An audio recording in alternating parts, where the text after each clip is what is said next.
Bonsoir à tous, bienvenue dans cette édition du soir. Voici les grandes lignes de ce journal.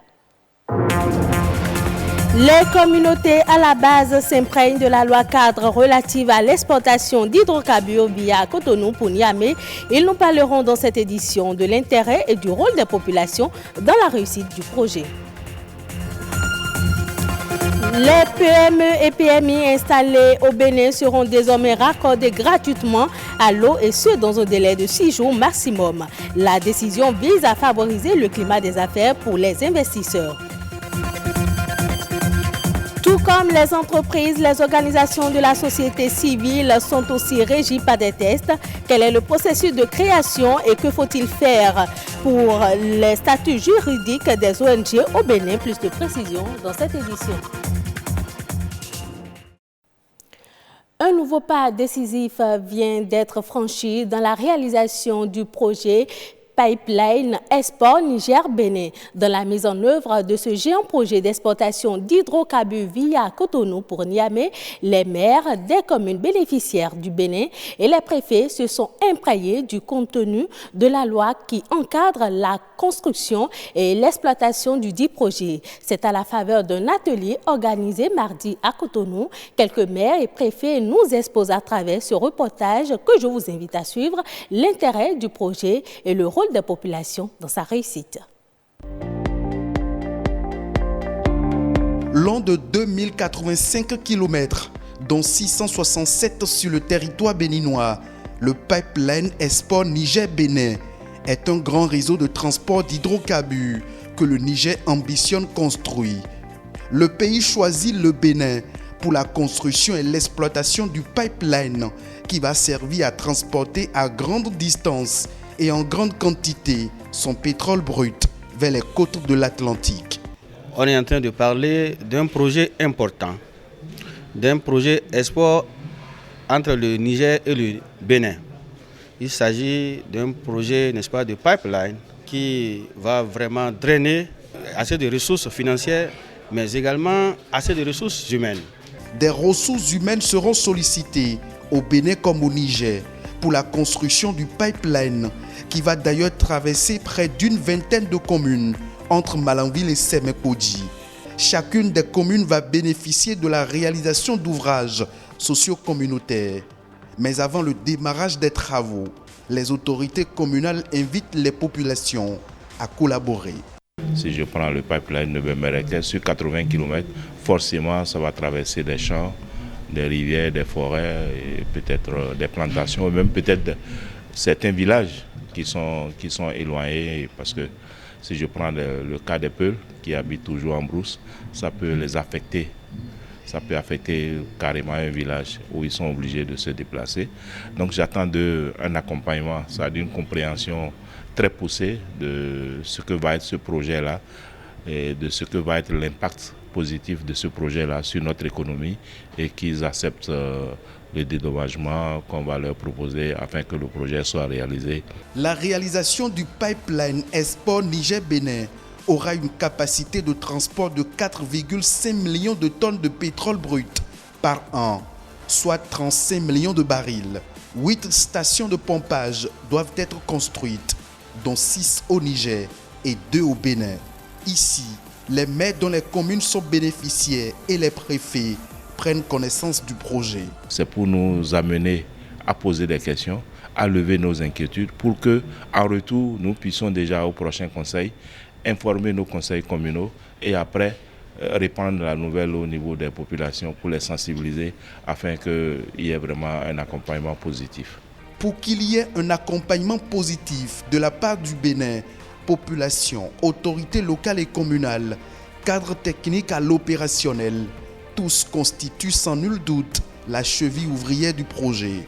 Un projet qui pourra stimuler d'autres investisseurs privés à choisir la destination Bénin. Le climat des affaires est de plus en plus prometteur pour les investisseurs.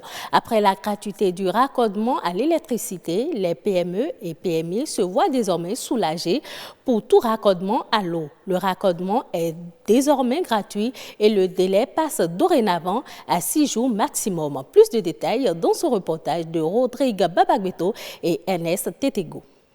Pour les petites et moyennes entreprises PME et les petites et moyennes industries PMI, c'est sans nul doute un soulagement de plus. Le raccordement à l'eau au Bénin ne coûte désormais presque rien. Suivant une étude de cas qui avait été faite en amont, il y a 2 types de compteurs qui répondent aux besoins des PME-PMU, ce que nous appelons le calibre 15 et le calibre 20. Ces 2 calibres d'ordinaire reviennent en termes de branchement à 105 000 et 110 000. Donc en tout et pour tout, aujourd'hui, au lieu de payer 110 000, il n'y a que 2 400 plus 12 000 qui relèvent des droits de timbre et la caution sur consommation. Une réforme parmi tant d'autres désormais mise en place par le gouvernement est présentée ici à cette rencontre avec les hommes des médias. En plus de cette gratuité, la demande de raccordement est désormais possible en ligne. Aussi, le délai maximum de raccordement passe-t-il d'environ 12 jours auparavant à 6. Cependant, pouvoir jouir de toutes ces offres au Bénin est lié à quelques conditions. Il faut que la PME en donne vraiment la preuve qu'elle en est une. Et deuxièmement, qu'elle soit propriétaire de ces locaux, en tout cas à travers un permis de construction, même si ce n'est pas encore établi, si il donne la preuve que c'est en cours d'établissement, nous prenons déjà action là-dessus pour pouvoir avancer. Et en troisième lieu, il faudra que notre réseau soit à proximité, disons, du siège en question de la PME. Au titre des indicateurs entrant dans le classement du rapport Doing Business se trouve la facilité d'accès à l'eau potable et à l'électricité pour les entreprises. Le Bénin peut rêver aujourd'hui d'une évolution dans le classement prochain. On a constaté que ce sont les PME et PMI qui emploient plus dans nos pays, dans nos économies, qui créent plus de la richesse et qui ont besoin d'être soulagés. Tant que les promoteurs auront des difficultés à faire des affaires dans notre pays, le gouvernement s'en fera son affaire. Toutes ces mesures sont prises pour pouvoir accompagner le secteur privé. Nous ne pouvons véritablement aboutir au développement de ce pays que si seulement si nous arrivons à diversifier l'économie béninoise, nous arrivons véritablement à faire du secteur privé un pion essentiel. On veut que ce soit des Béninois qui soient à l'avant-garde du business au Bénin. Alléger le secteur des affaires et rendre le Bénin plus propice aux investissements reste la vision du gouvernement, un objectif qui semble bien atteint.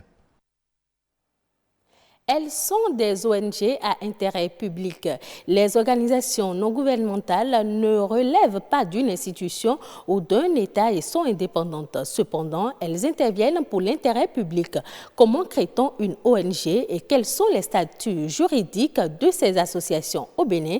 Chantal Dovonou, présidente de l'ONG Rehoboth, répond au micro de Julie Setondi et Stéphanie Dekpemadora. Une ONG est une organisation non gouvernementale ou une association à but non lucratif et d'intérêt public et qui ne relève pas de l'État ni d'une organisation internationale. Pour créer une ONG, il suffit de se rapprocher soit de la préfecture ou du ministère de l'Intérieur, de la Sécurité publique, selon que vous êtes une ONG à caractère religieux ou pas. Et si vous remplissez les critères, vous les déposez et après vous aurez votre récépissé d'enregistrement. Il faut forcément un statut, il faut des règlements intérieurs que vous devez ensemble rédiger, vous devez vous entendre pour définir les tests de base de l'ONG que vous allez déposer au ministère ou à la préfecture, accompagné des autres pièces telles que le casier judiciaire des membres, la liste de présence, le PV d'AG. Une ONG, c'est soit une association ou soit c'est une fondation. Une association, c'est que c'est 2 ou plusieurs personnes qui mettent leurs connaissances, leurs activités, leurs moyens ensemble dans un but d'aider d'autres personnes sans attendre prioritairement quelque chose en retour.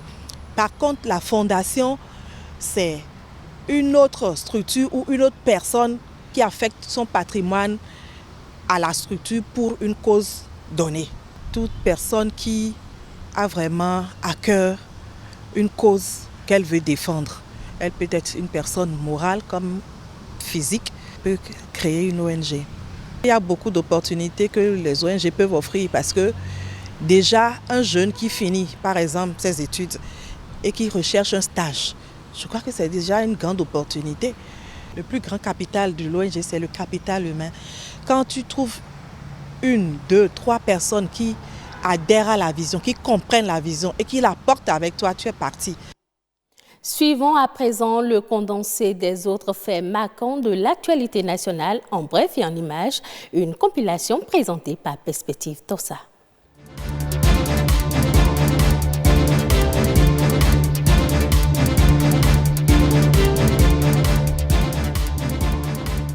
Le ministre de la Santé a adressé ce mardi 3 mars 2020 un communiqué à l'endroit de certains voyageurs et des citoyens béninois.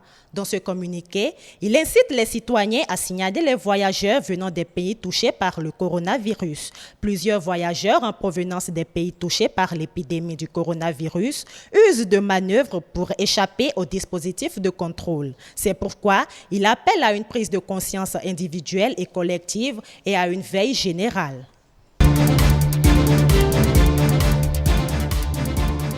L'Agence nationale de normalisation de métrologie et du contrôle qualité ANM effectue une opération de contrôle inopinée dans les usines de grenache de coton de certaines villes des départements du Plateau, Mono, Koufo et bien d'autres. Une équipe était à l'usine Sodeco d'Avogbana et de Boyicon dans le Zou. L'objectif est de s'assurer que les ponts bascules certifiés conformes avant la campagne continuent toujours de l'être. L'exercice a été le même et les producteurs ont une fois encore témoigné de la justesse des ponts bascules après vérification. La mission se poursuit dans d'autres usines afin de garantir l'équité dans les transactions commerciales dans le secteur du coton.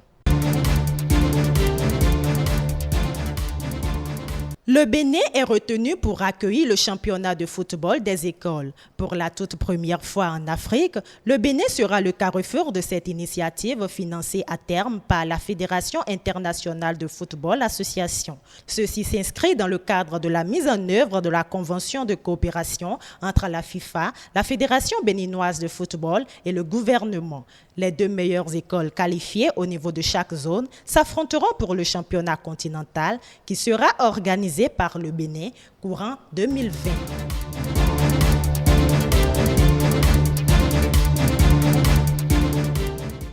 Hors de nos frontières, le déficit sucrier pourrait être le plus important enregistré depuis 11 ans pour la campagne 2019-2020. C'est ce qu'a annoncé l'Organisation internationale du sucre ISO dans sa dernière mise à jour trimestrielle. Selon l'organisation, le gap devrait désormais atteindre 9,44 millions de tonnes contre 6,12 millions de tonnes prévues en novembre dernier, en raison notamment des baisses importantes attendues en Inde et en Thaïlande. Le volume de sucre mondial devrait ainsi chuter de 4,8% par rapport à la saison précédente.